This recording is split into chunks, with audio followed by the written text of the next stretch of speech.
నమస్తే,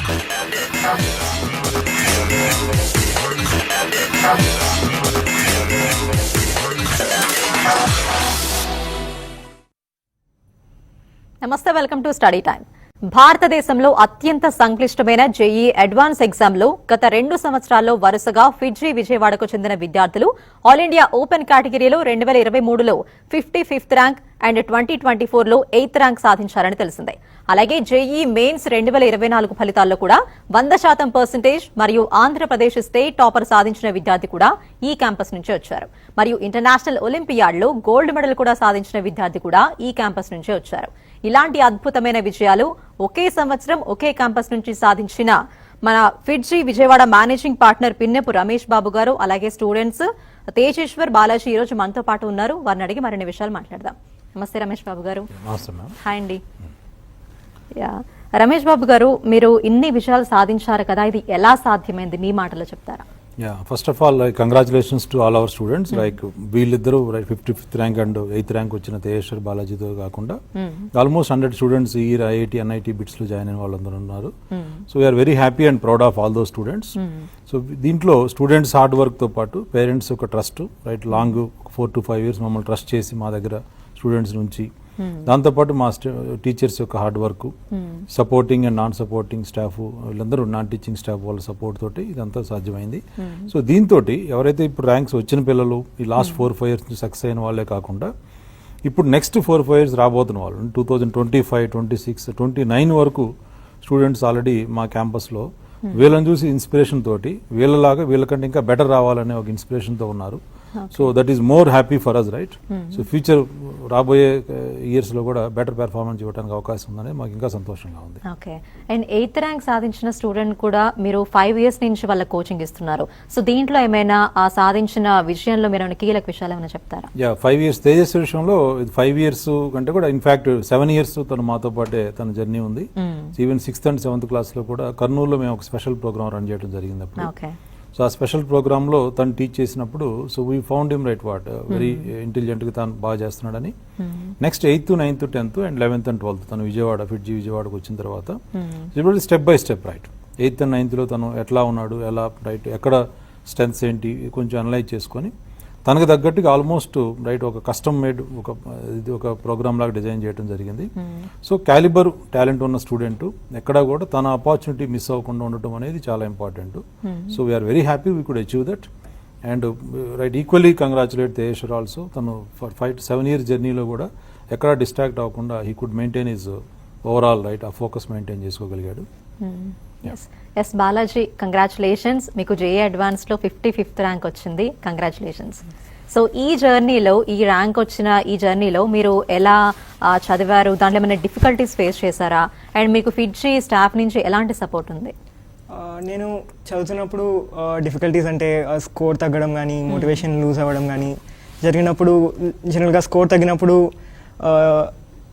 జనరల్గా క్వశ్చన్స్ ప్రాబ్లమ్స్లో అంటే ఎగ్జామ్స్లో స్కోర్ తగ్గితే అవి ఎందుకు పోయింది అంటే యూజువల్గా కాన్సెప్ట్ క్లియర్గా ఉండకపోవడం, లేకపోతే ఆ టైంలో ఐడియా రాకపోవడం లాంటివి జరుగుతుంటాయి. సో వాటిని క్లియరప్ చేయడానికి యూజువలీ ఎందుకు పోయింది అని ఆలోచించి ఆ పోయిన కాన్సెప్ట్ మళ్ళీ చదివి స్టడీ చేసుకుని అండ్ ఏమైనా మిస్టేక్స్ ఉంటే వాటిని మళ్ళీ క్లియర్ చేసుకుని ఆ కాన్సెప్ట్స్ని.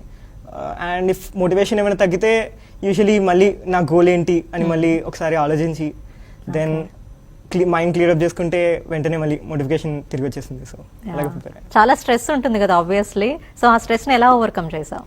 స్ట్రెస్ యూజువలీ అంటే చదవడం నాకు ఇష్టం అండ్ ఆ గోల్ నాకు ఇష్టం కాబట్టి నేను అది స్ట్రెస్ లాగా అనిపించలేదు నాకు యూజువల్లీ. అంటే నా గోల్ ఏంటో నాకు తెలుసు and I like it, I wanted to do it. So I don't feel stressful. ఏమైనా ప్రాబ్లమ్స్ ఫేస్ చేసినప్పుడు స్టాఫ్ నుంచి ఎలాంటి సపోర్ట్ వచ్చింది మీకు?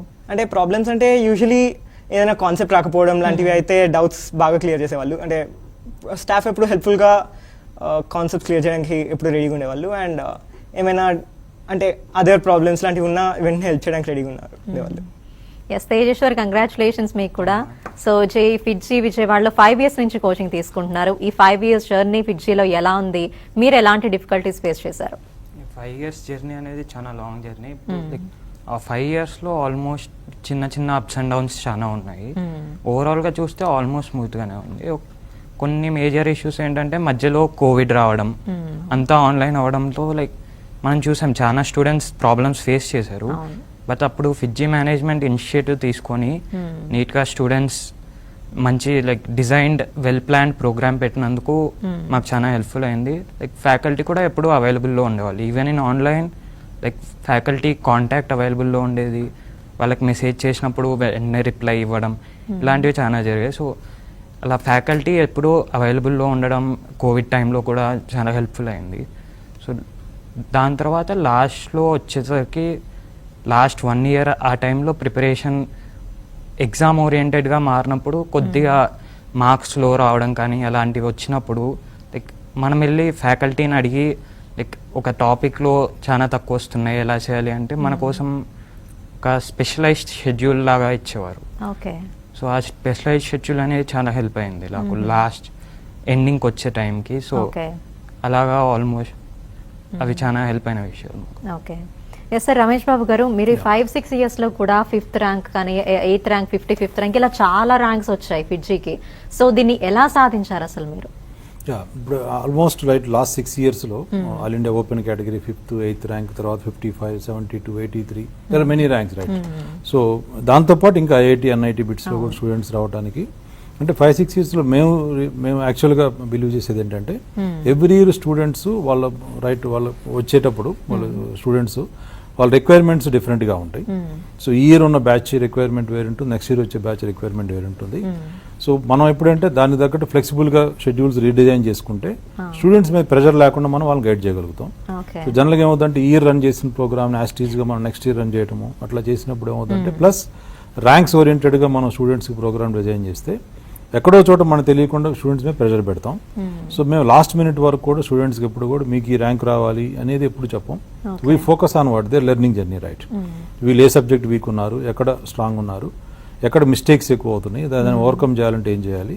సో ఎప్పటికప్పుడు ఏ ఇయర్కి ఆ ఇయర్ అప్పుడు ఆ ఇయర్లో ఉన్న బ్యాచ్ స్టూడెంట్స్ని కేర్ఫుల్గా అర్థం చేసుకొని వాళ్ళ రిక్వైర్మెంట్స్ తగ్గట్టుగా మేము ఎవ్రీ ఇయర్ మేము ప్రోగ్రామ్ రీడిజైన్ చేసుకుంటున్నాం. కాబట్టి కంటిన్యూస్గా రైట్ లాస్ట్ 7-8 yearsగా మేము విజయవాడలో మంచి సక్సెస్ఫుల్గా స్టూడెంట్స్ని మేము ఐఐటీస్ ఎన్ఐటీస్ అని బిట్స్ పంపించగలుగుతున్నాం. So definitely will even do much better in future right. Okay. And Balaji, JEE preparation చాలా టఫ్ ఆబ్వియస్లీ. సో ఏదైనా మీకు సబ్జెక్ట్ టఫ్గా ఉన్నప్పుడు దాన్ని మీరు రికగ్నైజ్ చేసి ఎలా ఇంప్రూవ్ చేసుకున్నారు? Usually maths, physics, chemistry topics ఉంటాయి చేయడం. సో సబ్జెక్ట్ వైజ్ కెమిస్ట్రీ నాకు ఎప్పుడు టఫ్గా అనిపించేది. అండ్ కెమిస్ట్రీ యూజువలీ ఎక్కువ గుర్తుంచుకునే టాపిక్ లాగా ఉంటుంది. సో ఏమైనా మిస్టేక్ అనిపించినప్పుడు usually I just go through the book and study again. And ఇప్పుడు బాగా అనిపించేంత వరకు మళ్ళీ చదివేవాడిని. అండ్ ఫిజిక్స్ అయితే usually conceptual and it's more like you understand the concept, you can solve it. So I always just go through the concept and make sure I understand it and practice some questions, and that's done. And maths usually techniques and some solving techniques, so I just went through them and that's how I faced them. Okay. And Tejeshwari, you మీకు ఏ subject అంటే tough ఉండేది, చాలా ఎక్కువ దేని మీద concentrate చేశారు, ఎలా improve చేసుకున్నారు మిమ్మల్ని? నాకు కూడా ఇనిషియల్ స్టేజెస్లో కెమిస్ట్రీ చాలా కాంప్లికేటెడ్గా అనిపించేది. సో మెనీ థింగ్స్ ఉంటాయి, మెనీ ఎక్సెప్షన్స్ ఉంటాయి, అవన్నీ గుర్తుంచుకోవాలి. సో స్టార్టింగ్లో చాలా కష్టం అనిపించింది.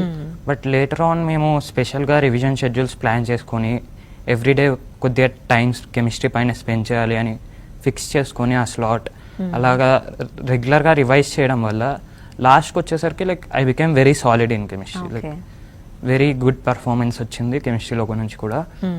అండ్ ఫిజిక్స్ మ్యాథ్లో ఇనిషియల్గా ఎక్కువ ప్రాబ్లం ఉండేది కాదు. లైక్ లేటర్ స్టేజెస్కి వెళ్ళే కొద్దీ మ్యాథ్స్ డెప్త్ పెరిగే కొద్దీ లైక్ టెక్నిక్స్ చాలా వైడ్ వెరైటీ వచ్చేసరికి అప్పుడు కొద్దిగా ప్రాబ్లం ఫేస్ చేసాం. సో దాన్ని ట్యాకిల్ చేయగలిగిన ఓన్లీ మెథడ్ మనం ఆ వైడ్ వెరైటీస్కి ఎక్స్పోజ్ అవ్వాలి. సో మేము చూస్ చేసుకునేది practising lot of questions.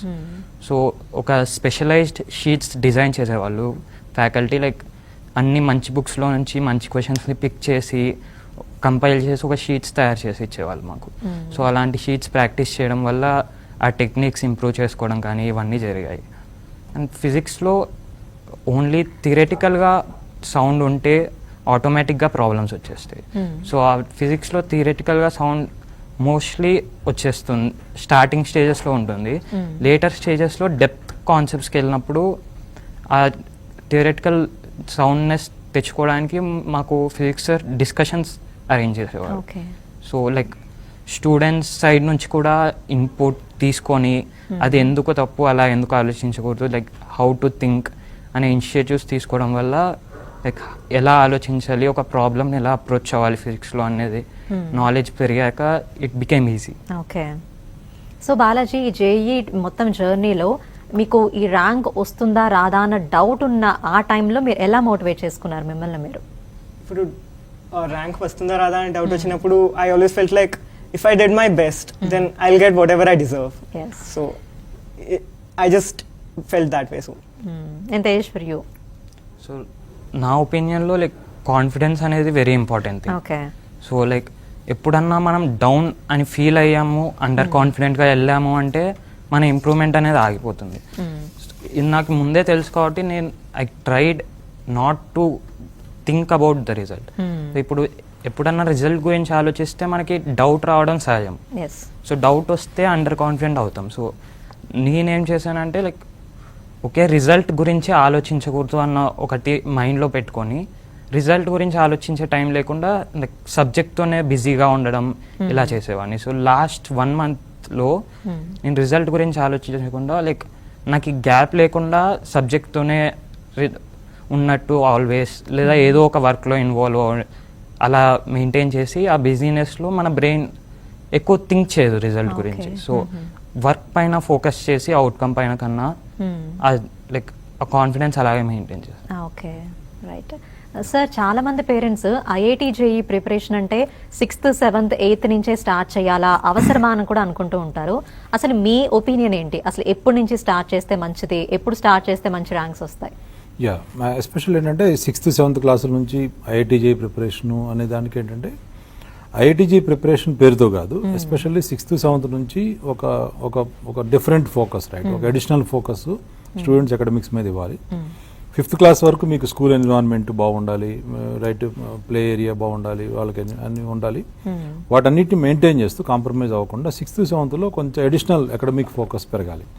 So ఎందుకంటే వాళ్ళు ఆ ఏజ్లో 6th, 7th especially maths, physics, chemistry అనేది కొంచెం అప్పుడే వాళ్ళు విడివిడిగా చూస్తారు. ఇది మ్యాథ్స్, ఫిజిక్స్, కెమిస్ట్రీ అనేది ఆ టైంలో కొంచెం ఇంట్రెస్టింగ్గా చెప్పే టీచర్స్, సబ్జెక్ట్ని కనుక పిల్లలకి ఇంట్రెస్టింగ్గా చెప్పే టీచర్స్ ఉంటే so then they start understanding, they start liking those subjects, right.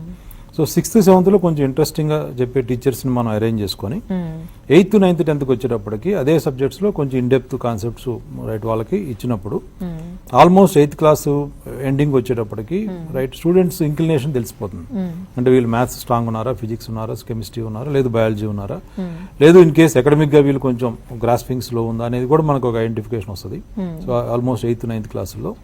So that will help, right, definitely. So 6th class నుంచి ఐఐటి జేఈ ప్రోగ్రామ్ అనేది ఐఐటి పేరుతోటి మెటీరియల్స్లో నుంచి క్వశ్చన్స్, తర్వాత క్వశ్చన్ అండ్ ఆన్సర్ చేయించడం కాదు.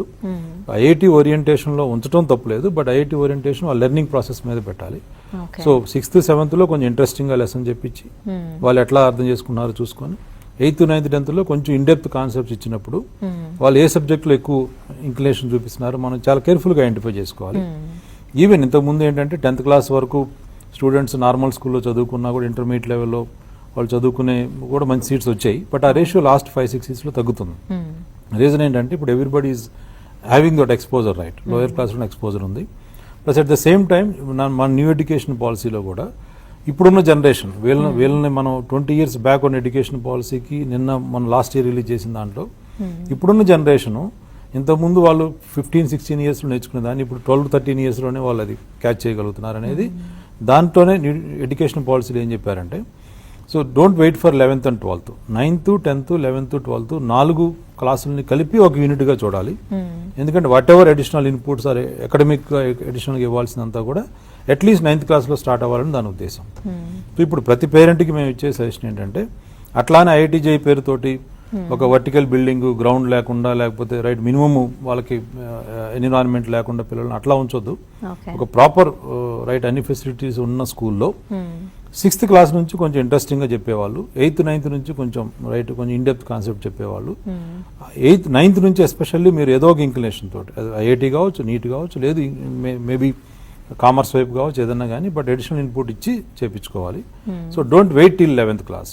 ఎందుకంటే మా ఎక్స్పీరియన్స్లో మేము చూసింది ఏంటంటే చాలామంది మంచి డిజర్వింగ్ స్టూడెంట్స్ కూడా 11th క్లాస్లో ఆల్ ఆఫ్ సడన్ వాళ్ళు 10th క్లాస్ వరకు ఒక నార్మల్ స్కూల్లో వితౌట్ ఎనీ ఫౌండేషన్ చదువుకొని వచ్చి 11th క్లాస్లో మాకు అర్థమవుతుంటుంది దే ఆర్ వెరీ డిజర్వింగ్ అని మాకు తెలిసిపోతుంటుంది. బట్ అప్పటికి ఏమవుతుందంటే ఆల్రెడీ వాళ్ళు 2-3 years కొంచెం ఎడ్జ్ ఉన్న స్టూడెంట్స్ తోటి వీళ్ళు కంపీట్ చేస్తున్నప్పుడు సో దే స్టార్ట్ ఫీలింగ్ లో, రైట్? సో అది ఓవర్కమ్ చేసి మళ్ళీ వీళ్ళు పెర్ఫార్మెన్స్కి వచ్చేటప్పటికి ఆల్మోస్ట్ 6-7 months గడిచిపోద్ది. సో మాకు అండర్స్టాండింగ్ ఉంది కాబట్టి మేము వాళ్ళని కొంచెం కేర్ఫుల్గా గైడ్ చేసి వాళ్ళని సపరేట్ చేసి మళ్ళీ ఒక 2-3 months తర్వాత మళ్ళీ వీళ్ళతో యాడ్ చేయడం జరుగుతుంది. బట్ అన్ని చోట్ల అది వీలు పడకపోవచ్చు. సో పేరెంట్స్కి ఇచ్చే సజెషన్ ఏంటంటే 8th class 6th 7th వీళ్ళు ఒకపోయినా అట్లీస్ట్ 8th class టైంకి నార్మల్ స్కూల్ ఎన్విరాన్మెంట్ డిస్టర్బ్ అవ్వకుండా అడిషనల్ అకాడమిక్ ఇన్పుట్ ఇచ్చే స్కూల్ని మనం 100% చూస్ చేసుకోవాలి. 10th class వరకు మనం నార్మల్ స్కూల్లో ఉంచేద్దాము, ఆ తర్వాత 11th 12th వెళ్ళొచ్చు అనుకుంటే అప్పటికి లేట్ అవుతుంది. వాళ్ళకి డిజర్వింగ్ కొంతమంది స్టూడెంట్స్ ఉంటారు, they are intelligent, they deserve to be in top most institutes, right? వాళ్ళ ఇన్స్టిట్యూట్స్కి వెళ్ళకపోతే engineering 4 years they feel bit low, right? ఇది జరగకుండా ఉండాలంటే మనం 8th class is right time to take a decision, right? Okay. Yeah. Sir, as we all know, JEE, IIT అంటే it's a long journey, 5 to 6 years పడుతుంది. So ఈ 5 to 6 years జర్నీలో చాలా మంది డిస్ట్రాక్ట్ అవుతూ ఉంటారు, స్టడీస్ మీద కాన్సన్ట్రేట్ చేయకుండా. వాళ్ళని మీరు ఎలా గైడ్ చేస్తారు, ఏం చెప్తారు? ఇవాళ రేపు డిస్ట్రాక్షన్ అనేది ఒక major factor, right? Obviously cell phones, mobiles వచ్చిన తర్వాత కూడా సో స్టూడెంట్ ఇంక్లినేషన్ కూడా 8th class తర్వాత కొంచెం వాళ్ళు రైట్ వాళ్ళ ఓన్ థింకింగ్లోకి వెళ్ళిపోతారు. కాబట్టి ఈ జనరల్గా 8th class నుంచి 12th class వరకు 4-5 years జరిగేది ఏంటంటే IITJ ఎగ్జామినేషన్ ప్రిపేర్ అవుతున్నప్పుడు ఇది ఒక లో స్కోరింగ్ ఎగ్జామినేషన్. సో ఒకసారి వీళ్ళు బాగా కష్టపడి ఎగ్జామ్ రాస్తారు, ఒక 1 month కష్టపడతారు, ఎగ్జామ్కి వెళ్తారు, అక్కడ 30-40% కంటే మార్క్స్ రావు. సో అట్లా 2-3 times లేదు ఒక over period of 3-4 months marks ఎప్పుడైతే రావట్లేదో సో వాళ్ళు దే గెట్ డిమోటివేటెడ్, రైట్? నేను ఎంత చదివిన మార్కులు రావట్లేదని they stop preparing for the examination, right? So this the biggest problem. దానికి మేము రిపీటెడ్గా మీకు మా స్టూడెంట్స్కి మేము రిపీటెడ్గా చెప్తుంటాం, బయట స్టూడెంట్స్ కూడా మేము చెప్పేది ఏంటంటే IITJ examination is very very very low scoring examination. మీరు ప్రిపేర్ అవుతున్నప్పుడు గ్రాండ్ టెస్ట్లో కానీ మీ క్యాంపస్ బేస్డ్ టెస్ట్లో కానీ తక్కువ మార్కులు వచ్చినా కూడా మీరు ప్రిపరేషన్ ఆపకూడదు. ఎందుకంటే last 7-8 years the highest cut off ఇప్పటి వరకు వచ్చింది 23% కంటే కట్ ఆఫ్ ఇప్పుడు దాటలేదు. సో 30-40% వచ్చినా సరే మంచి మంచి సీట్స్ ఐఐటీలో వస్తాయి. సో ఈ ఫ్యాక్టర్ మైండ్లో ఉంచుకొని మీరు మార్కులు తక్కువ వచ్చినాయి కదా అని డిమోటివేట్ అయిపోయి ప్రిపరేషన్ ఆపకుండా మీరు ప్రిపరేషన్ కంటిన్యూ చేయండి. టువర్డ్స్ ద ఎండ్ వరకు చేసుకుంటూ వస్తే డెఫినెట్గా మంచి సీట్లు వస్తాయి. సో డిస్ట్రాక్ట్ అవడానికి 2 reasons. ఒకటి మొబైల్స్ డిస్ట్రాక్ట్ అవటం, లేదు మార్కులు తక్కువ వచ్చిన డిస్ట్రాక్ట్ అవటం. ఈ 2 కేర్ఫుల్గా అర్థం చేసుకొని జాగ్రత్త ప్లాన్ చేసుకోవాలి. అండ్ ఐఐటి కూడా చాలా మంది ఆన్లైన్లో కోచింగ్ తీసుకుంటూ ఉంటారు, అది ఎంతవరకు కరెక్ట్? అండ్ ఆన్లైన్లో కోచింగ్ తీసుకుంటే ర్యాంక్స్ వస్తాయి, అసలు మీ ఒపీనియన్ ఏంటి? ఆన్లైన్ కోచింగ్ అనేది ఇప్పుడు డ్యూరింగ్ కోవిడ్ టైంలో అవుట్ ఆఫ్ కంపల్షన్ ఇప్పుడు మేము కూడా ఆన్లైన్కి వెళ్లాల్సి వచ్చింది. 2 years పాటు కంటిన్యూస్గా ఆన్లైన్లోనే మేము టీచింగ్ చేయడం జరిగింది. అప్పుడు అవుట్ ఆఫ్ కంపల్షన్ ఆ టెక్నాలజీ వాడుకొని చేయాల్సి వచ్చింది. కానీ బట్ ఐఐటి కానీ నీట్ కానీ ఇట్లాంటి ఎగ్జామినేషన్స్, నేషనల్ ఇంటర్నేషనల్ ఎగ్జామినేషన్స్ ఇప్పుడు కూడా ఆన్లైన్లో చదువుకొని ర్యాంక్స్ తెచ్చుకోవడం, పెర్ఫార్మెన్స్ తెచ్చుకోవడం అనేది హైలీ ఇంపాసిబుల్. ఇక్కడ ఏంటంటే చిన్న రైట్ ఇంపార్టెంట్ విషయం ఏంటంటే స్టూడెంట్స్కి స్టార్టింగ్లో ఆన్లైన్ వీడియోస్ చూసినప్పుడు రైట్ అక్కడ ఉండే కొంచెం రైట్ ఆ 3-dimensional వ్యూ కానీ ఇదంతా చూసినప్పుడు వాళ్ళు కొంచెం ఎగ్జైట్ అవుతారు. సో ఇది నాకు బాగా అర్థమవుతుంది, క్లాస్లో చెప్పే టీచర్ కంటే ఇది బాగా అర్థమవుతుంది అనుకుని వాళ్ళు ఆ ఒపీనియన్ పేరెంట్కి ఇచ్చి పేరెంట్ కూడా కన్విన్స్ అయిపోయి సో వాళ్ళు ఆన్లైన్లో అలవాటు పడతారు. బట్ 1 or 2 classes అయిపోయిన తర్వాత ఆ ఇనీషియల్ ఏదైతే రైట్ ఎక్స్ప్లెనేషన్స్ ఉంటుందో ఆ తర్వాత సాల్వింగ్ ఎవరు నేర్పలేరు ఆన్లైన్లో. సో ఒక క్లాస్ రూమ్ సెటప్లో టీచర్ గైడెన్స్ తోటి పీర్ గ్రూప్ తోటి ఇంటరాక్ట్ అవుతా క్లాస్ రూమ్ నేర్చుకోవడం అనేది that is the best learning. ఇప్పటికీ ఆన్లైన్ ఎవరైతే కోవిడ్ టైంలో స్టార్ట్ చేసి మనం ఎడ్టెక్ కంపెనీస్ అంటాం వాటిని, విపరీతంగా ఫండింగ్ వచ్చిన చాలా కంపెనీస్ కూడా ఆన్లైన్ ఎడ్యుకేషన్లో స్టూడెంట్స్కి అవుట్కమ్ రావట్లేదు అనేది వాళ్ళు రియలైజ్ అయ్యే 90% of those companies also they are ఆఫ్లైన్కి మారిపోయారు. సో కంపెనీసే ఆఫ్లైన్కి మారిపోతున్నప్పుడు మన స్టూడెంట్స్ని ఆన్లైన్లో ఉంచుకోవటం మంచిది కాదు. So it's better to have ఒక ప్రాపర్ టీచర్ గైడెన్స్లో ఉంచడం మంచిది ఇప్పుడు కూడా. సరే, ఈ ఐఐటి ఎగ్జామ్స్లో ప్రతి ఒక్కళ్ళు ర్యాంక్స్ కావాలని చూస్తారు. సో అబవ్ యావరేజ్ టాపర్స్ అయితే కష్టపడితే వస్తాయి, కానీ ఒక యావరేజ్ స్టూడెంట్ ర్యాంక్ కొట్టాలి అనుకుంటే వాళ్ళకి మీరు ఎలాంటి సలహాలు ఇస్తారు? ఇప్పుడు యాక్చువల్గా ఏంటంటే మనకు జనరల్గా మనం రిజల్ట్ వచ్చిన తర్వాత లేకపోతే ఇట్లాంటి ప్రోగ్రామ్స్లో మనం హైలైట్ చేసేది ఏంటంటే ర్యాంక్ వచ్చిన వాళ్ళు, తర్వాత కష్టపడి టాప్ ర్యాంక్ వచ్చిన వాళ్ళు హైలైట్ చేస్తారు. ఇది న్యాచురల్, ఎందుకంటే we cannot have 100 students in the studio కాబట్టి. బట్ యాక్చువల్గా ఏంటంటే యావరేజ్ స్టూడెంట్స్ కష్టపడి వాళ్ళు ఐఐటి సీట్స్ తెచ్చుకోవటం మాకు యాక్చువల్గా యాజ్ అకాడమిక్ దీంట్లో ఉన్నప్పుడు మాకు ఆ స్టోరీస్ మాకు ఎక్కువ ఇన్స్పైరింగ్ అనిపిస్తాయి. ఎందుకంటే వీ సీ మెనీ స్టూడెంట్స్ వాళ్ళు స్టార్టింగ్లో చాలా స్ట్రగుల్ అవుతుంటారు, మార్కులు రావు, బట్ అయినా సరే మేము రిపీటెడ్గా కౌన్సిలింగ్ చేసి ఫ్యాకల్టీస్ పంపించి వాళ్ళతో మాట్లాడించి ఇందాక చెప్పినట్టుగా 30-40% వచ్చినా మీకు సీట్లు వస్తాయి అని మేము రిపీటెడ్గా చెప్తున్నప్పుడు వాళ్ళు గివ్ అప్ ఇవ్వకుండా వాళ్ళు అట్లానే చేసుకుంటూ వస్తారు. సో ఎవ్రీ చాప్టర్కి రైట్ అట్లీస్ట్ ఒక 100 క్వశ్చన్స్ ఆర్ 150 క్వశ్చన్స్ మీకు వస్తే చేయండి, రాకపోతే టీచర్ డౌట్ అడగండి. టీచర్ ఎదురుగా లేకపోతే అట్లీస్ట్ నీ బుక్లో సొల్యూషన్ ఉంటుంది, ఆ సొల్యూషన్ చూసి దాన్ని అర్థం చేసుకొని మళ్ళీ రీట్రై చేయదాన్ని. రీట్రై చేసినప్పుడు అదే సొల్యూషన్ మళ్ళీ నువ్వు చేయొచ్చు, లేదు చేస్తున్నప్పుడు దానికంటే బెటర్ సొల్యూషన్ నీకు రావచ్చు. సో ఈ 3 స్టేజెస్ రైట్. ఒకటి నీకు రావచ్చు ప్రాబ్లం, లేదు టీచర్తో చెప్పించుకోవచ్చు, లేదు సొల్యూషన్ చూసి నేర్చుకోవచ్చు. But what ever you do, but don't give up. ఒక అట్లీస్ట్ ఒక 100-150 ప్రాబ్లమ్స్ ప్రతి చాప్టర్లో చేసుకుంటూ వస్తాయని మేము రిపీట్గా చెప్పినప్పుడు చాలామంది స్టూడెంట్ దాన్ని బిలీవ్ చేస్తారు. ఒక యావరేజ్ స్టూడెంట్ అనుకున్న వాళ్ళు కూడా ఐఐటీస్కి వెళ్ళటం మాకు యాక్చువల్గా those are more inspiring stories for us right. And చాలా మంది స్టూడెంట్స్ సార్ ఇది మిత్తో నిజమో తెలియదు కానీ బాగా నమ్ముతారు పిల్లల్ని హాస్టల్లో పెడితే వాళ్ళకి ర్యాంక్స్ వస్తాయని చెప్పి. సో ఇప్పటికీ చాలా మంది అదే చేస్తున్నారు. సో దాని మీద మీ ఒపీనియన్ ఏంటి? యా, ఎస్పెషల్లీ 8th క్లాస్ నుంచి 8th class to 12th class వరకు హాస్టల్స్లో ఉంచి చదివించడం అనేది ఒక మంచి పద్ధతి, నో డౌట్ దాంట్లో. ఎందుకంటే జనరల్గా ఇప్పుడు మేము పేరెంట్స్ చూస్తుంటాము 6th 7th చాలా బాగా చదువుతున్నాడు సార్ మా అబ్బాయి, లేదు మాకు స్కూల్ ఫస్ట్ ఉండేవాడు, 8th క్లాస్ 9th క్లాస్ వచ్చేటప్పటికి ఫోకస్ చేయట్లేదు, అంత బాగా చదవట్లేదు. There are many examples right. So అప్పటి వరకు వాళ్ళకున్న హ్యాపీనెస్ అంతా కూడా తగ్గిపోతుంటది. 8th 9th 10th వచ్చేటప్పుడు వీళ్ళు ఎక్కడో డిస్ట్రాక్ట్ అవుతున్నారు అనేది. సో దాని బిగ్గెస్ట్ రీజన్ ఏంటంటే ఇవాళ రేపు mobiles, social media and the networking right. దాన్ని ఆపటం, మనం ఇంట్లో ఉండి దాన్ని ఆపటం అనేది హైలీ ఇంపాసిబుల్. సో ఎందుకంటే రైట్ ఇవాళ రేపు ఏంటంటే మనం అందరికీ బిజినెస్ కానివ్వండి, వర్క్ కానివ్వండి అన్ని ఫోన్స్లో నడుస్తున్నాయి రైట్. అది సో మన దగ్గర ఫోన్ ఉన్నప్పుడు వాళ్ళకి యాక్సెస్ లేకుండా చేయడం కుదరదు. సో దీనికి రైట్ ఆ ఏజ్లో 8th 9th 10th and 11th 12th ఈ 5 years లేదు అట్లీస్ట్ 4 years అయినా సరే హాస్టల్స్లో మీకు కన్వీనియంట్గా అనిపించి ఒక మంచి ఎన్విరాన్మెంట్ ఉన్న హాస్టల్స్ కనుకుంటే ఈవెన్ రైట్ సిటీలో ఉన్న పిల్లలైనా సరే ఎక్కడో చోట హాస్టల్లో ఉంచి 4 years వాళ్ళని జాగ్రత్తగా కాపాడుకుంటే వాళ్ళకి మంచి పెర్ఫార్మెన్స్ వస్తుంది. And there are hundreds of examples. కొంచెం ఫోకస్డ్ అట్మాస్ఫియర్ ఉన్నప్పుడు వాళ్ళు బాగా పెర్ఫార్మ్ చేయగలుగుతున్నారు. ఇది ఈ లాస్ట్ 1-2 years దీన్ని ఐడెంటిఫై చేసి కూడా ఈవెన్ మాకు ఇప్పుడు హైదరాబాద్, బెంగళూరు, తర్వాత భువనేశ్వర్, నాగ్పూర్ ఇట్లా చాలా చోట్ల సిటీస్ నుంచి కూడా ఈవెన్ విజయవాడ క్యాంపస్ కి రావటం. సరే ఫిట్జీలో అడ్మిషన్స్ ఎలా తీసుకోవాలి, జాయిన్ అవ్వాలి? దీంట్లో ఏంటంటే మనం ఇప్పుడు ఈ month 29th we are having Dronacharya examination అని ఉంటుంది. ఆ ద్రోణాచార్య ఎగ్జామినేషన్ లో వాళ్ళు రిజిస్టర్ చేసుకోవచ్చు క్యాంపస్ నంబర్ కి కాల్ చేసి. దాంతో ఒక టెస్ట్ రిజిస్టర్ చేసుకున్న టెస్ట్ రిజల్ట్ ని బట్టి if they are qualified, test లో క్వాలిఫై అయితే మాత్రం will provide them admission right. Okay, so దానికి మనం ఇచ్చే నంబర్స్ లో వాళ్ళు కాంటాక్ట్ చేయొచ్చు. Okay, sure. So thank you so much sir. IIT JEE ఇలాంటి ర్యాంక్ సాధించడానికి, ఈ ఫిట్జీలో ర్యాంక్ సాధించడానికి మీరు మంచి సలహాలు, సూచనలు అందించారు. Thank you so much. అలాగే మీకు కూడా thank you for sharing your experience. Thank you so much. ఇది వాటి స్టడీ టైం. నమస్తే.